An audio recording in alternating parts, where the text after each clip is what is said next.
Hello and welcome to Perfection IAS. Perfection IAS के YouTube channel पे आपका स्वागत है। आज द हिंदू एनालिसिस शुरू करते हैं और आज का द हिंदू एनालिसिस 5 सितंबर 2023 का। And today I wish that all of you pay full attention towards the news which we are going to discuss because आज की जितनी भी न्यूज़ है they are very much important when we talk about the UPSC syllabus and the questions about which we will talk about, चाहे वो UPSC के PY cues हो या वो यूपीएससी के मेंस के क्वेश्चंस हो, पीवाई क्यूज हो या प्रीलिम्स के पीवाई क्यूज हो, या फिर जिस पैटर्न पे हम न्यूज़ डिस्कस करने वाले हैं उसी पैटर्न पे कैसे यूपीएससी ने इससे पहले बनाए हैं अपने क्वेश्चंस और उसी पैटर्न पे कैसे यूपीएससी क्वेश्चन बना के हमसे क्वेश्चन पूछता है एग्जाम में। तो ये सब चीजें आज हम डिस्कस करने वाले हैं। पहला न्यूज अगर आप देखो तो this pertains to federalism. Second news talks about secularism, the French concept of secularism. ठीक है, and then it mentions about G20। Third news, and there is a news about women-led climate activism, which has been a significant part of women movements in India. There is opinion which talks about moral dystopia in the politics, okay, which you can go through for your ethics, as Gandhiji has rightly highlighted this thing that politics without ethics is politics without morality is a sin. Then talking about science and tech, again जो हम Aditya L1 mission कल discuss कर चुके हैं, same editorial आज आया है and this editorial is in the explainer section of the Hindu. Radical idea to settle the universe का expansion, theories about universe expansion and the disputes about the expansion of the universe, that the galaxies are still expanding and the universe is still expanding. So there is a in-depth article in the science section today which is on the e-paper only. Then coming to CBDCs and Pradhan Mantri Ujjwala Yojana, we will talk about these two and the data which has been highlighted in these two news. ठीक है, तो let's start the today's discussion with quite energetic and enthusiastic inspiration from the Teachers' Day, which we celebrate in the memory of Dr. Sarvapalli Radhakrishna on his occasion of birth anniversary. ठीक है, so I wish all of you a happy Teachers' Day, and let's begin the today's discussion with the introduction to our courses, as we are starting our courses in Patna and in Delhi also. For any inquiry, for any help regarding our courses, you want to know a bit more about our courses, you can dial these numbers which are highlighted here. Okay, you can dial these numbers and you can get yourself enrolled, because as I already said that our courses, our entire curriculum is uniquely designed in a different model that is not implementable by the other coaching industry, as we have come up with such models which have gained us, which have harnessed us a fruitful result from past experiences, from our past results. We can say that yes, our model has worked well in the competitive exams, whether that is of state PCS or UPSC, both have worked very well. So without wasting your time, let's start with the UPSC PYQ, which talks about the due process of law. पिछले 4 दिन से हम वो questions discuss कर रहे हैं which test your fundamentals. ठीक है, and what do we mean by fundamentals is that when a bureaucrat is asked a question, it's assumed that either this question has to be known by a bureaucrat who has to manage a district, or this question has to be known, or this question must be in knowledge of a common man. ठीक है, तो there are two terms and there are two assumptions which you must keep in mind. That is, one is common sense,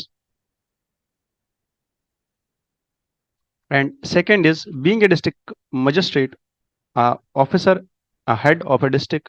You must understand that you need a basic set of knowledge across different subjects to deal with your day-to-day functions, to deal with your day-to-day process.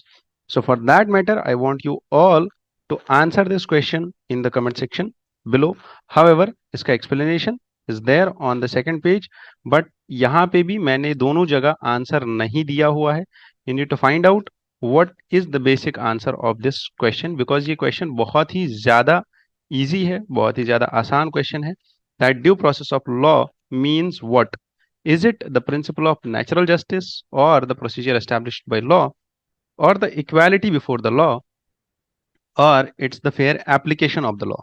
ठीक है, so you need to understand this thing, that what it actually means. Does it mean that it is used, this procedure used to make the law is free from arbitrariness and irrationality? Comment your answers whether A, B, C, or D, whatever you answer in the comment section below. So let's start the discussion. And the first news in the current today's newspaper is about G20. Obviously, yes, it's the talk of the nation. And now G20 में Chinese president will not attend Delhi G20 summit because foreign ministry has declined to give reasons for his absence, and the premier Li Qiang will attend the meeting. So let's just basically as I told you earlier also that G20 पे जितना भी development होगा G20 summit होने के बाद we will have a comprehensive analysis of all the G20 topic. जैसे हमने Manipur analysis किया, जैसे हमने हरियाणा का नूह एनालिसिस किया, जैसे हमने फ्लड्स उत्तराखंड और हिमाचल का एनालिसिस किया, जैसे हमने आदित्य L1 का एनालिसिस किया, चंद्रयान 3 का एनालिसिस किया. तो वैसे ही let's just have some patience, let this summit happen, but only one thing, that is keep revising your fundamentals, keep revising your facts, because UPSC has two things to ask. One is your basics, fundamentals, facts, and second is the analysis. ठीक है, तो first we will do simultaneously, क्योंकि facts बार बार भूल जाते हैं. We need to revise them again and again. However analysis का जो पार्ट होगा, जो एनालिसिस का वीडियो आएगा, दैट इज समथिंग जो हम और एक कॉम्प्रहेंसिव नोट बनाएंगे उस टाइम पे, और उस कॉम्प्रहेंसिव नोट में we will discuss about all the matters which will be discussed in G20 summit. Whether G20 summit में वो लोग the leaders of the 19 nations and European Union, जितने भी लीडर्स आएंगे वो लोग क्या डिस्कशन करते हैं, whether it's about multilateralism, it's about terrorism, it's about regionalization of the international organizations, or it's about the multipolar world order, or it's about setting up a new post G20 world order. ठीक है, तो we will discuss all of that in the videos which will be coming up after G20 summit is done. ठीक है, तो 12 सितंबर को mark this date, we will discuss all the analysis of G20 summit. Done. So let's revise the facts. G20 summit 2023 venue will be Bharat Mandapam. ठीक है, what is this Bharat Mandapam? This is a convention center which recently was inaugurated by PM Modi in Delhi's Pragati Maidan. ठीक है, then what are the countries? क्योंकि countries का question already UPSC पूछ चुका है 2019 में. हाँ, 2019 में पूछा है question, that which of the 4 countries is not part of G20. Done. तो you need to understand this thing, that G20 की कंट्रीज का याद रखना जरूरी. One more fact about G20 is 85% of the global GDP, 75% of the global trade, and 2/3 of world's population. This group holds this much of significance. Then G20 Summit 2023 का लोगो जो बना हुआ है, it draws inspiration from first India's national flag, second the color of saffron, white, green and blue, and this also the lotus signifies the backdrop of the earth, and the word Bharat in Hindi is written in Devanagari script, and this pays homage to India, which is the host nation. The theme of G20 is Vasudhaiva Kutumbakam, which translates into one earth, one family, and one future. These are the basic facts which we must remember for this summit. Done. Let's start with the editorial section. As this editorial, you can see, was written by 2 politically active persons. ठीक है, first is, as we know, Dr. Shashi Tharoor, and second is Praveen Chakrabarty, who is Congress Party's data analytics wing में ये काम करते हैं, political economist and political analyst, whatever he is holding a key position in Congress Party. And this Dr. Shashi Tharoor, he is an MP from the Congress Party again. So both of them belong to opposition, है ना। तो अब आप बोलोगे कि sir ये तो criticism ही करेंगे हर चीज का, इनका क्रिटिसिज्म तो इरेशनल होगा, तो हम क्यों इनका क्रिटिसिज्म याद रखें, है ना, as they are from opposition. तो ये तो क्रिटिसिज्म करेंगे ही, बट मुझे ये बताइए कि अपोजिशन का काम ही क्या है।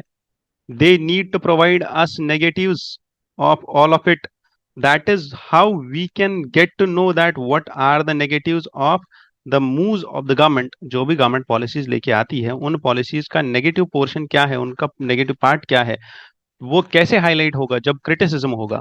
बट यस, हमें इस एडिटोरियल में क्या करना है, हमें इस एडिटोरियल में ये याद रखना है दैट हमें एक चीज का ध्यान हमेशा रखना है दैट हमें इररेशनल क्रिटिसिज्म नहीं करना है।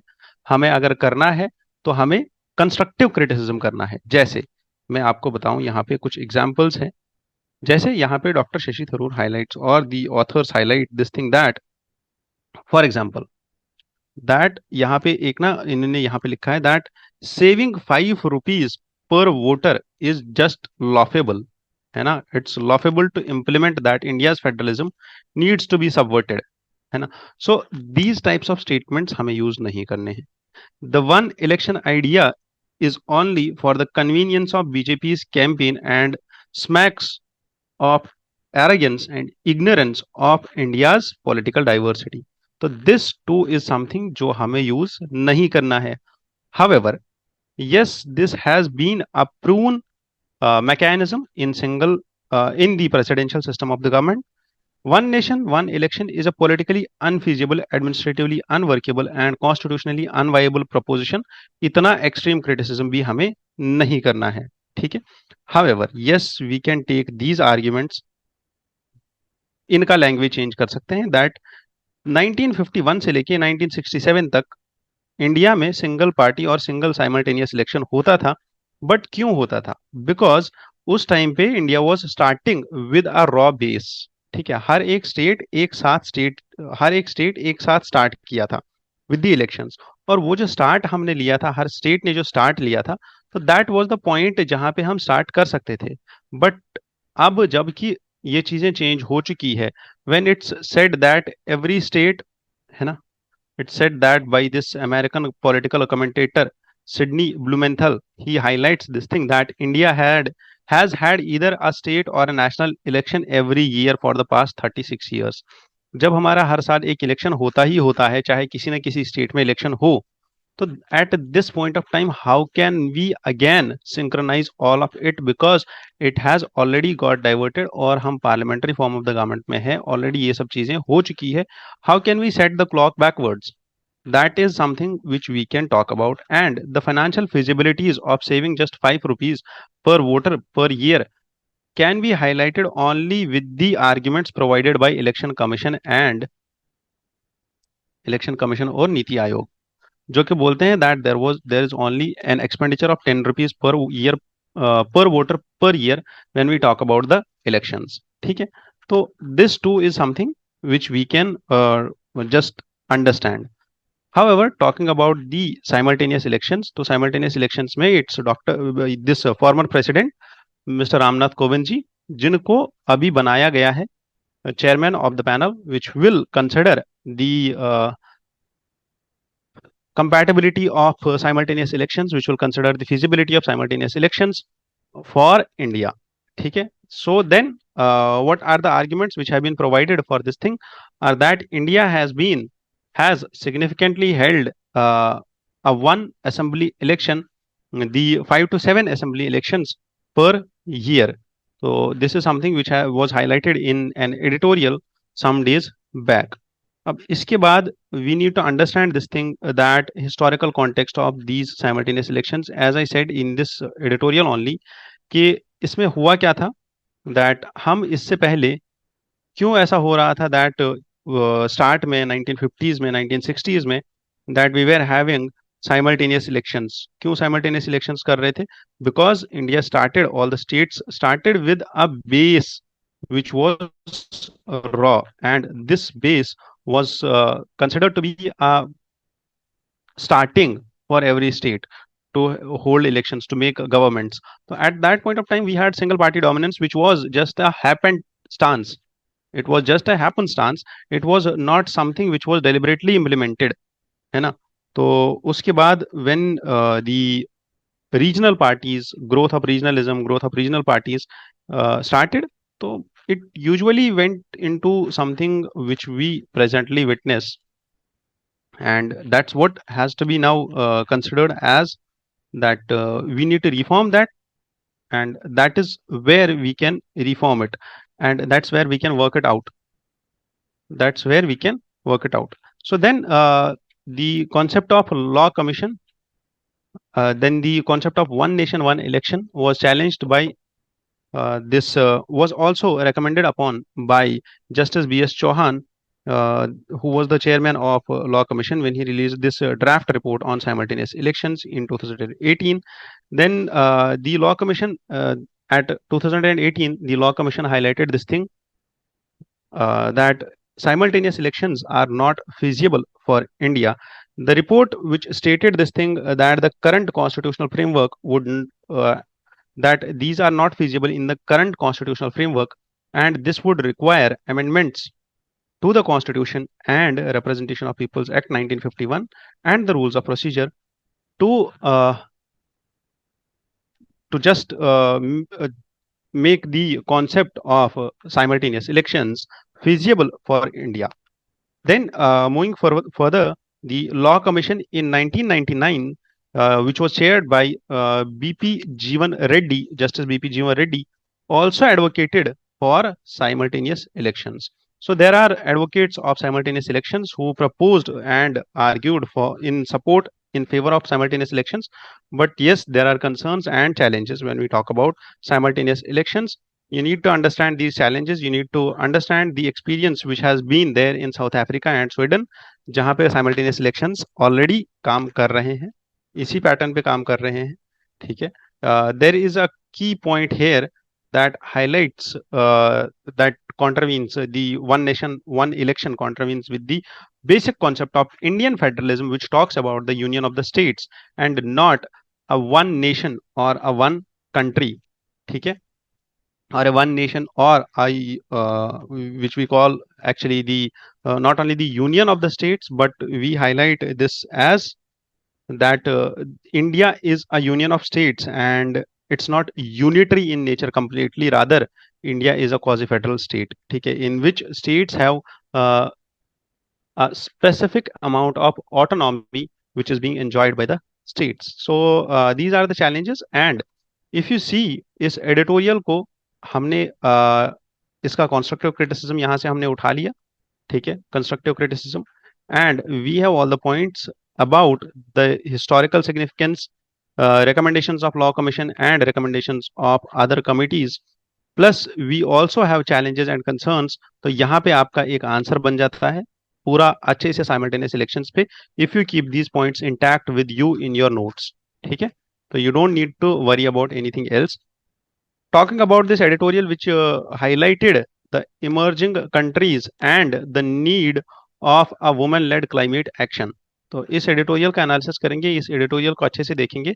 But before that just understand and keep this in mind कि इंडिया में इससे पहले हमारे पास what was the key points. मैंने आपको यहाँ पे 4 मोमेंट्स के नाम दिए हैं: Chipko movement, save silent valley campaign, Appiko movement and Bishnoi movement. जो एनवायरमेंटलिस्ट्स इंडिया में थे और वुमेन एक्टिविस्ट्स ने उसमें पार्ट लिया था for the conservation of environment, ठीक है. तो keep this in mind, remember these, क्योंकि यूपीएससी ऐसे रिलेवेंट फैक्ट्स को मिला के एक एमसीक्यू बनाता है, ठीक है. And it will ask you to arrange them chronologically, or it will simply tell you that which of the following was led by a woman activist, or which of the following did not witnessed any woman participation at all, ठीक है. तो that is how you need to understand these questions. और यहाँ पे गौरा देवी जो कि उत्तराखंड की थी, यहाँ पे सुगाथा कुमारी जो कि केरला की थी, देन यहाँ पे मल्लिगे एंड ओबावा जो कि कर्नाटका के थे, ये भी वुमेन एक्टिविस्ट थे. देन दी बिश्नोई कम्युनिटी में से अमृता देवी जिनने अपनी जान कुर्बान कर दी and she sacrificed herself just to prevent the felling of khejri trees, जो कि राजस्थान में होते थे और राजस्थान की बिश्नोई कम्युनिटी थी। And this Bishnoi community practice ecological faith. What do you mean by ecological faith? That is, they worship the trees and plants and the sacred groves around them. So, what is the concept and what the editorial talks about is gender equality and environmental goals.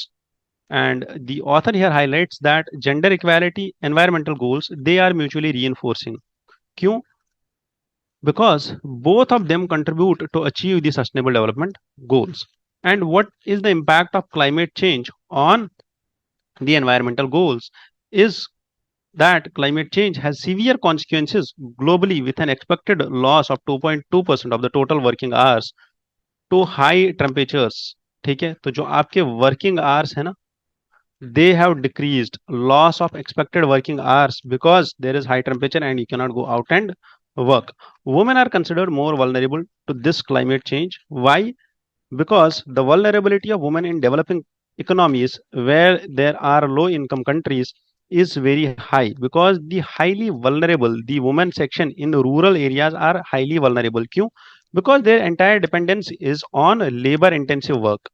वो ज्यादा labour का काम करते हैं, sugar cane के plantation में काम करते हैं, वो फार्म्स में काम करते हैं, वो एग्रीकल्चर में काम करते हैं. There is feminisation of agriculture also in India.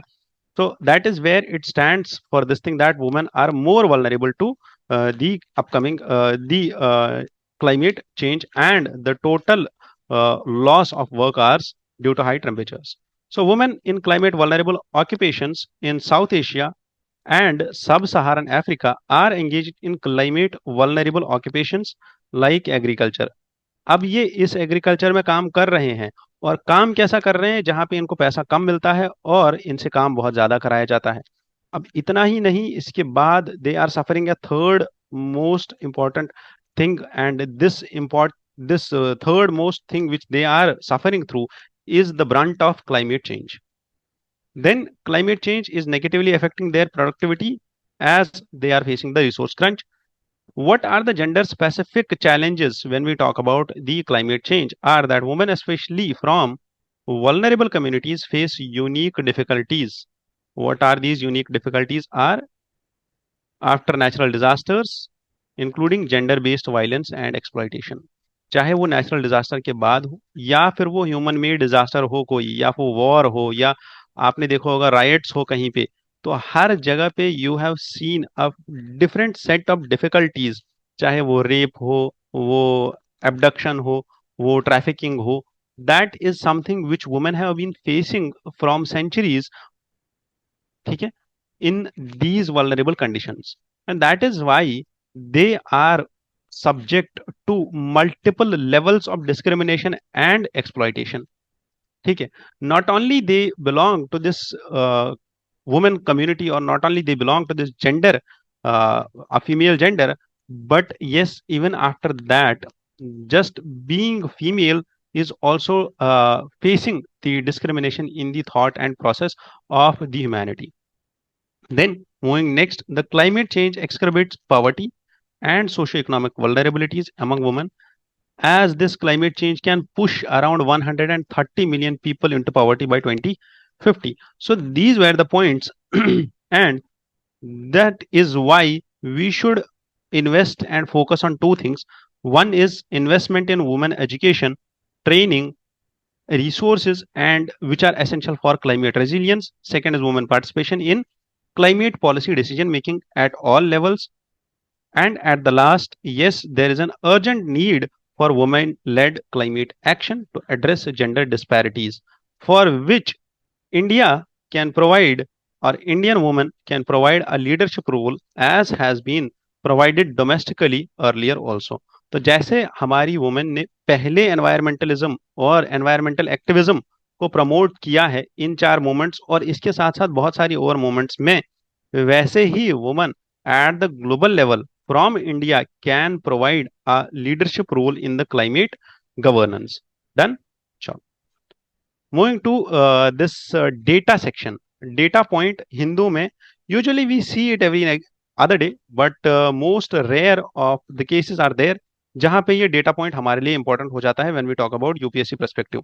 तो डेटा पॉइंट कब इंपॉर्टेंट हो जाता है यूपीएससी पर्सपेक्टिव से? जब ये कोई ऐसी एनालिसिस लेके आता है जो पॉइंट हम उठा के सीधा अपने आंसर में कोट कर पाए। And today was that point, इसलिए मैंने ये डेटा पॉइंट उठा के यहाँ ले आया ताकि आपको समझ आ जाए कि हमें कौन से पॉइंट्स उठाने होते, कौन से नहीं उठाने होते। तो दिस पॉइंट हाइलाइट्स हेयर कि इम्प्लीमेंटेशन चैलेंजेस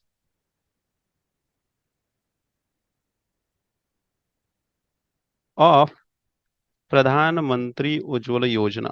ठीक है। So what was the implementation challenge of it is कि 25% जो लोग हैं, जो इसके बेनिफिशियरीज हैं, उन्होंने सिलेंडर रिफिल ही नहीं कराया। What does that mean?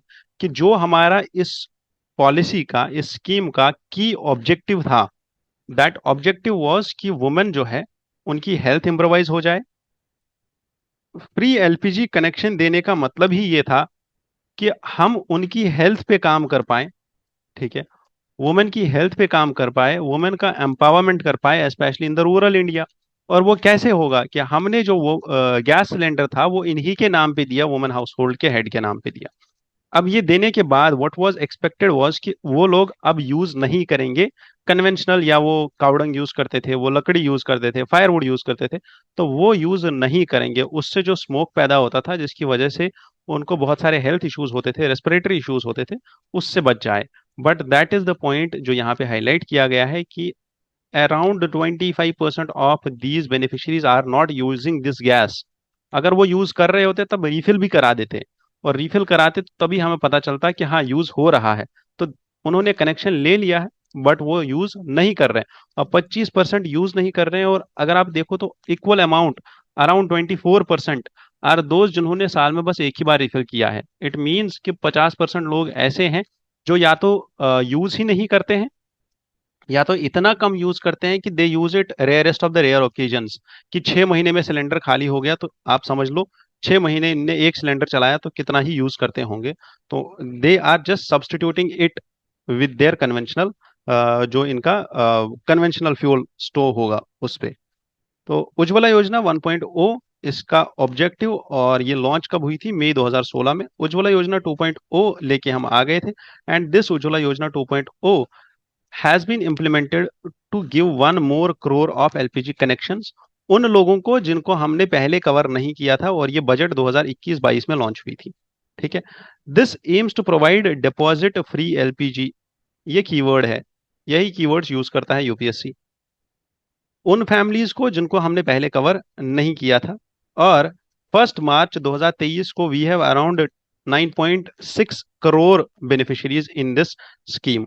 ठीक है।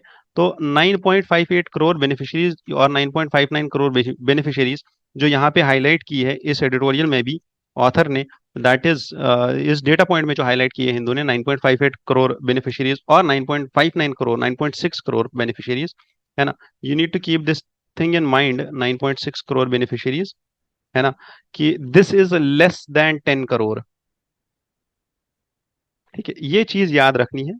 ठीक है, क्योंकि ऐसी ही लैंग्वेज होती है यूपीएससी के पीवाईक्यूज की। ठीक है।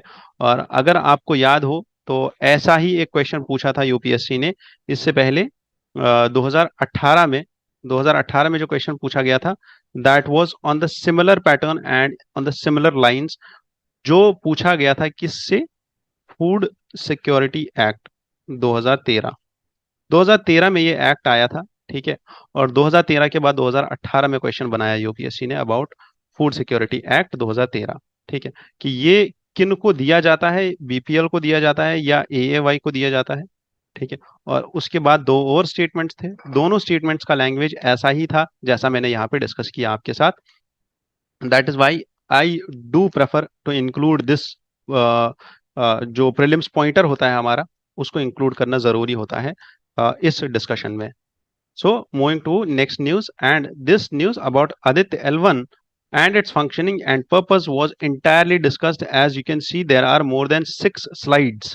ठीक है, 6-7 स्लाइड्स थी इस कल की पीपीटी में, जिसपे हमने पूरा एंटायर डिस्कशन किया आदित्य एल1 पे। एल1 क्या है, आदित्य एल1 के जो स्पेसिफिक पेलोड्स है, 7 पेलोड्स है, वो क्या काम करेंगे, सूट जो पेलोड है वो क्या काम करेगा, हर एक पेलोड को हमने ध्यान से देखा।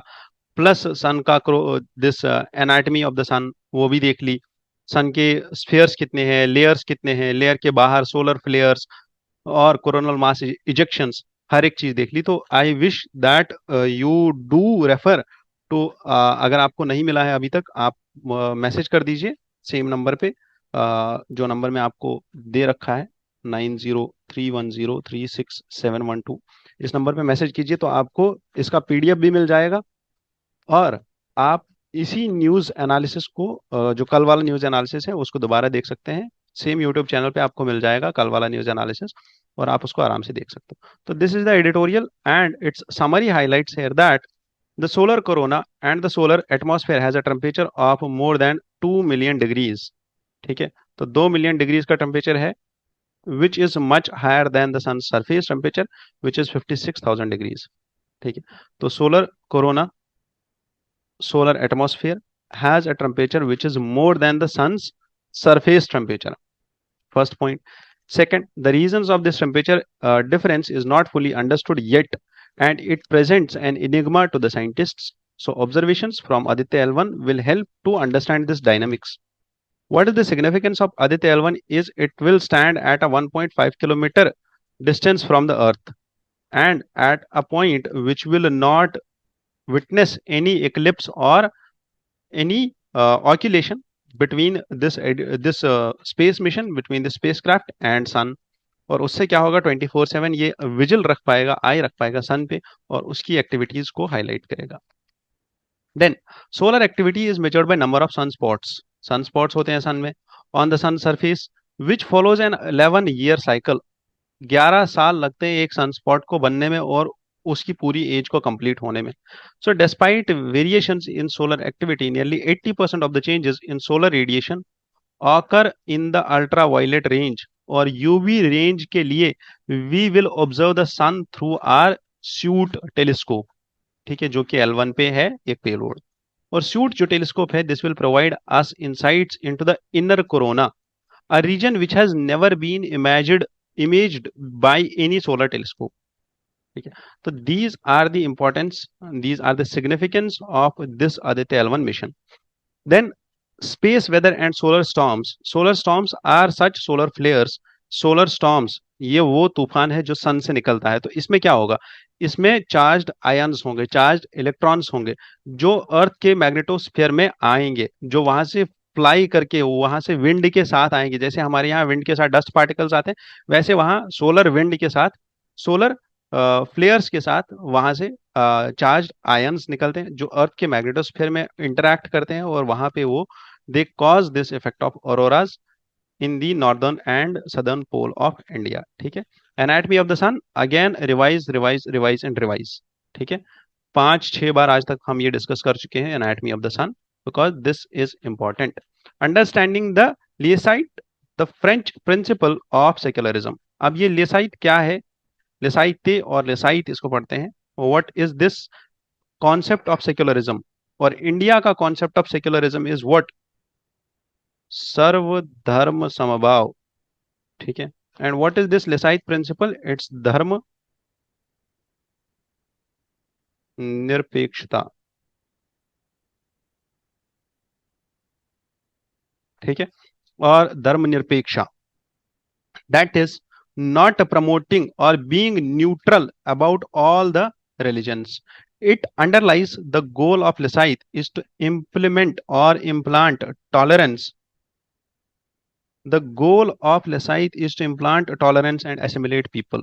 But here the editorial highlights, और ये जो editorial लिखा गया है this highlights that कि ये जो यहाँ पे इसका गोल है, this will not help in harmony but this will polarise people more. ठीक है, क्यों, बिकॉज एक्चुअल में this concept when it came to the media, और जब ये डिस्कशन में ज्यादा आया, और ये कॉन्सेप्ट ही डिस्कशन में क्यों आया, because there are two perspectives when we talk about secularism, है ना। दो पर्सपेक्टिव्स है, पहला पर्सपेक्टिव है हमारा कि हर रिलीजन को प्रमोट किया जाए, दूसरा पर्सपेक्टिव है हमारा कि हर रिलीजन को नेगेट किया जाए। ठीक है, किसी भी रिलीजन को प्रमोट ना किया जाए, है ना, किसी भी रिलीजन को प्रमोट ना किया जाए। बट तीसरा कॉन्सेप्ट ये है कि हर रिलीजन को नेगेट किया जाए, कि कोई रिलीजन ही नहीं है ना। तो दीज आर थ्री कॉन्सेप्ट्स।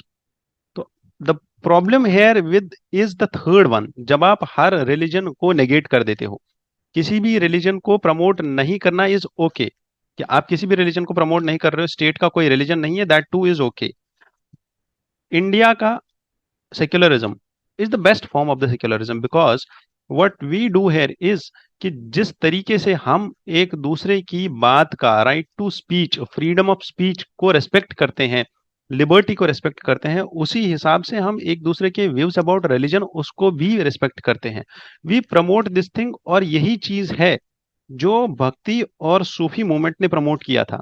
और यही दो चीज है, यही दो मूवमेंट्स है जिन्होंने इंडिया में हार्मोनाइज किया किसको, रिलीजियस कम्युनिटीज को, टॉलरेंस, हार्मनी, एक दूसरे को acceptance, inter relation, devotion, spiritualism, इसको रीअवेकन किया when India was going through what, materialism, when India was going through the darks of the medieval ages, when there was only wealth which was to be pursued. At that point of time, people, these saints, they started what, harmony, they started spiritualism, they started devotion in India, ठीक है।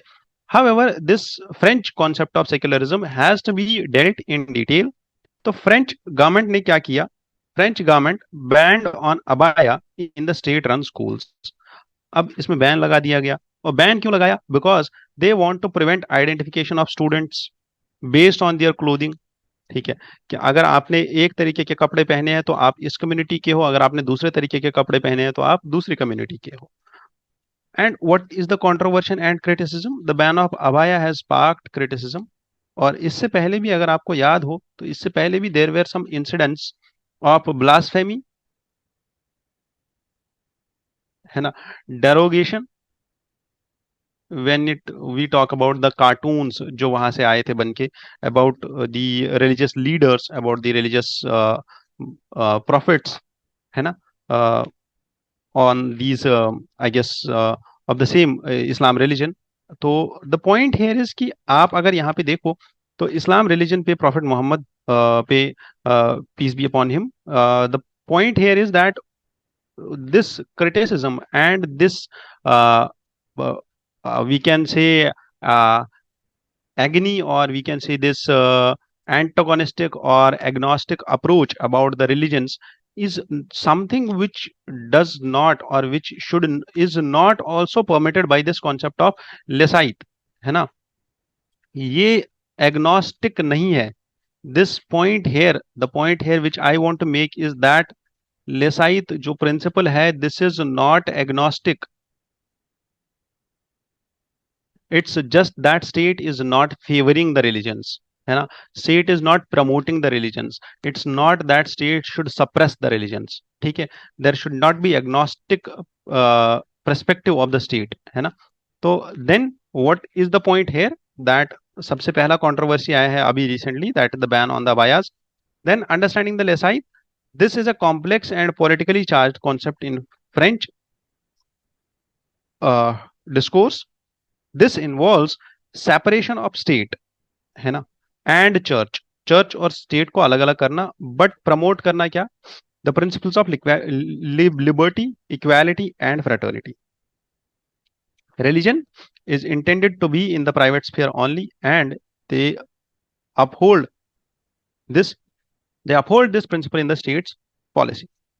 So this Lesaite principle emerged in 19th century when there was a concrete step to form a law in 1905 during the Third Republic, और उस time पे जो law बना था, this ensured the separation of religion. However, with the changing demographics and the challenges of France and the French demography, there was Muslim majority influx or Muslim immigration into the religion, into the region, और उसकी वजह से then the demographics के बाद, demographics के change होने के बाद जब पॉपुलेशन चेंज हुआ, पहले तो there was church and state only, now there is church, there are other religions and their leaders, and after that there is one more thing, that is this state intervention.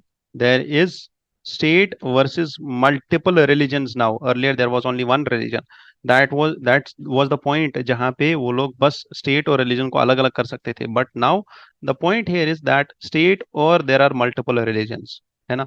तो these religions practice their religious values like Sikhs wearing turbans and the kada. There are Muslims wearing caps and the abaya. There are Hindus who wear tilak, and they do wear some. They can wear their own attire, and that is the point. है ना। Muslims they can wear their own attire, Sikhs they can wear their own attire.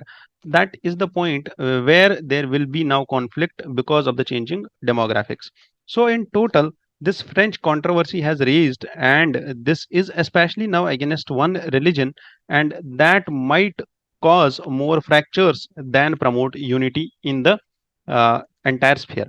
Now UPSC perspective से हमें ये क्यों पढ़ना था और हमें ये क्यों समझना था, बिकॉज हमें सेक्युलरिज्म, है ना, secular state, India being a secular state, secular word is mentioned in our article. There are fundamental rights from Article 25 to 28, which mention about the secular fundamental rights for the secularism, fundamental rights for the secularism, fundamental rights for the religion.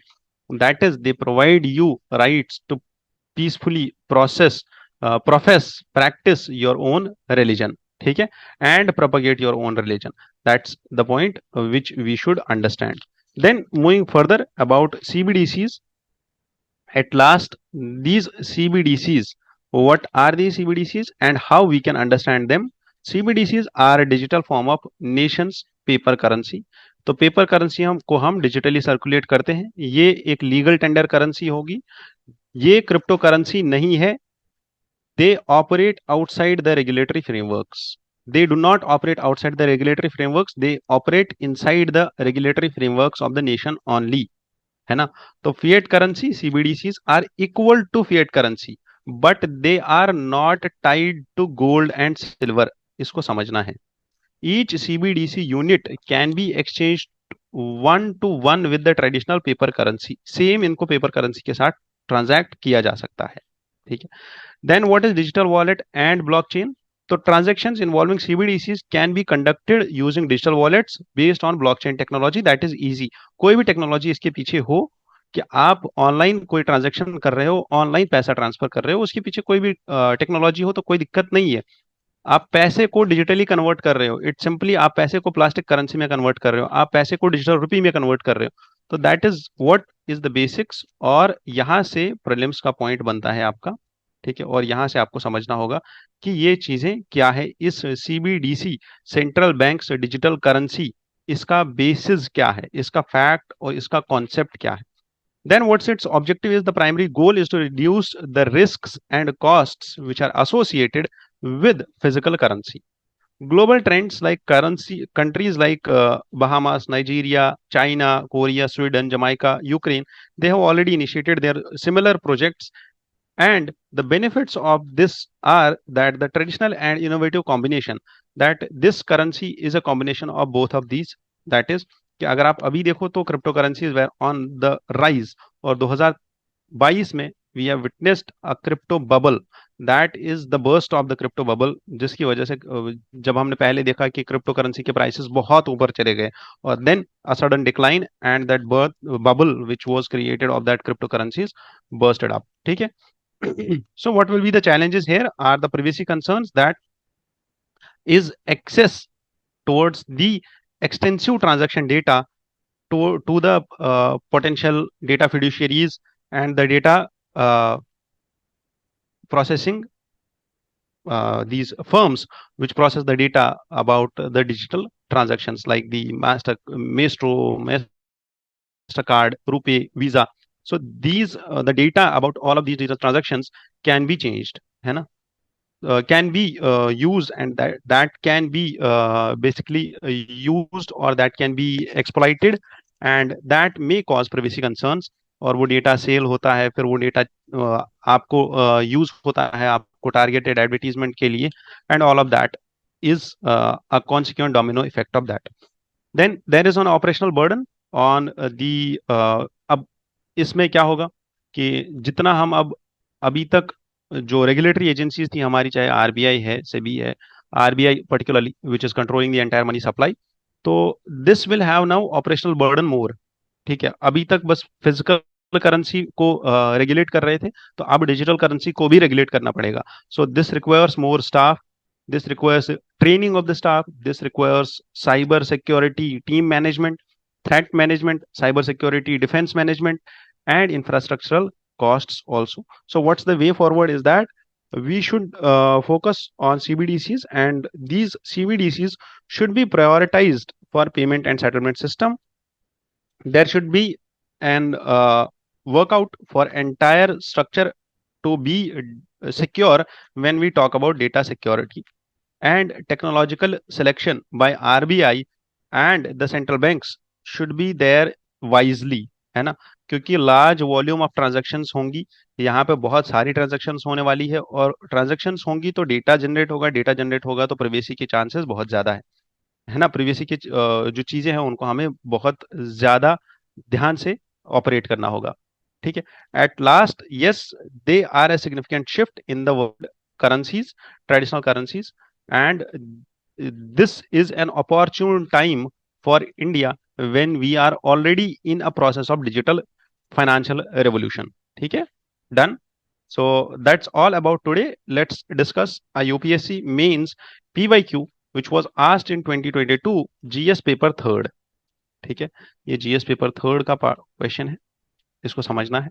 तो why is public private partnership required in infrastructural projects? Examine the role of PPP model in the redevelopment of railway stations in India. अब railway station में अगर आपको याद हो तो 2021 में there are two components where we talk about railway station, है ना? तो पहला कंपोनेंट है कि आपको जो भी फर्म होगी जो पब्लिक प्राइवेट पार्टनरशिप में आएगी, उसको सबसे पहली चीज करनी है कि स्टेशन का रीडेवलपमेंट करना है, और दूसरा स्टेशन के अराउंड में जो एस्टेट है, कमर्शियल एस्टेट, उसका कमर्शियल रीडेवलपमेंट करना है। ठीक है, that is something which we have to talk about. उसके बाद we can present a case study in this question. मैं ये क्वेश्चन क्यों एक्सप्लेन कर रहा हूँ? Because this is a question which is unique, आपने नहीं पढ़ा होगा आज तक, तो आपको इसको समझना होगा। ठीक है, then we can also present the case of Gandhinagar Gujarat, जो पहला रेलवे स्टेशन बना ऐसा जो रीडेवलप हुआ under PPP process. Second, you need to also search for New Delhi and Chhatrapati Shivaji Terminus का जो रीडेवलपमेंट हुआ है। देन नीति आयोग की strategy for New India at 75, है ना? तो this also highlights the targets of railway infrastructure, that is we need to increase the speed, और ये हमारा होगा कंक्लूजन, है ना? Plus there is Kelkar committee report which we need to highlight. And one more thing is कि पहला shift जब हम इंट्रोडक्शन लिखेंगे तो 11th 5 ईयर प्लान जो 2007 से 2012 तक था, उसमें पहला शिफ्ट आया था about the significance of placing a boost of investment in the physical infrastructure of railways. और यही 5 ईयर प्लान ऐसा था जिसने प्रमोट किया किसको?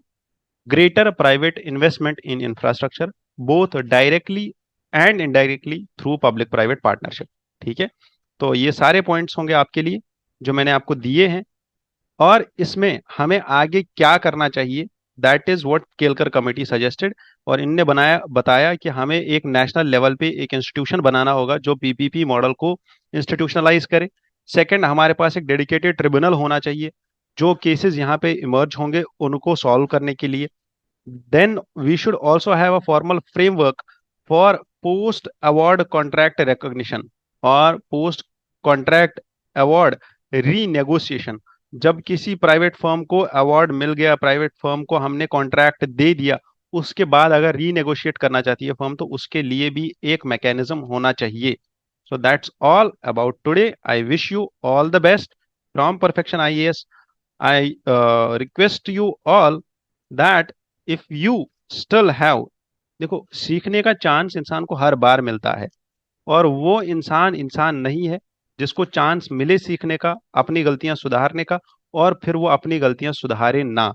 मिस्टेक इज दैट जो दूसरी बार की जाए, जो पहली बार हो जाए वो गलती होती है, बट जो दूसरी बार की जाए वो क्राइम होता है। ठीक है, all those people who are already, जिनने अटेम्प्ट दे रखा है, जो पहली बार अटेम्प्ट देना चाहते हैं, और वो चाहते हैं कि वो गलती कर दे अटेम्प्ट में, तो उससे पहले आप संभल जाइए। अटेम्प्ट में गलती करने से आपका 1 साल वेस्ट हो जाएगा। Correcting it and taking the precautionary measures, taking the preventive measures, जैसा हम गवर्नमेंट पॉलिसीज में भी बोलते हैं कि हमें प्रिवेंशन पे ध्यान देना चाहिए, न कि क्यूरेशन पे। कि 1 साल का टाइम इन्वेस्ट करने के बाद इंसान फेल हो जाए, उससे अच्छा ये है कि आप सबसे पहले अपनी प्रिपरेशन को ही प्रिवेंट कीजिए, अपनी प्रिपरेशन को ही ठीक कीजिए। और ठीक करने का आपके पास क्या जरिया है? That is this contact number, जो मैं आपको हमेशा बताता हूँ। You get in to touch, get your preparation strategized well from our mentors. ठीक है, गेट इन टू टच, आप कॉल कीजिए, आप मिलने आ जाइए, आप बैठिए, आपकी प्रिपरेशन को बहुत ही अच्छे से स्ट्रीमलाइन किया जाएगा। ठीक है, जो नए बैचेस आ रहे हैं, आपको वहां पे एडमिशन चाहिए होगा तो नए बैचेस में भी एडमिशन मिल जाएगा। बैच 20 सितंबर से स्टार्ट हो रहा है, बट हाँ, I will suggest you that कि आप 20 सितंबर का वेट ना करें, पहले रजिस्टर करा लें, वरना आपको फिर बाद में सीट नहीं मिल सकता है। फिर आपको अगले जो बैच आएगा उसके लिए वेट करना पड़ेगा। So get in to touch, call on these numbers and get yourself enrolled. Thank you. जय हिंद, जय भारत।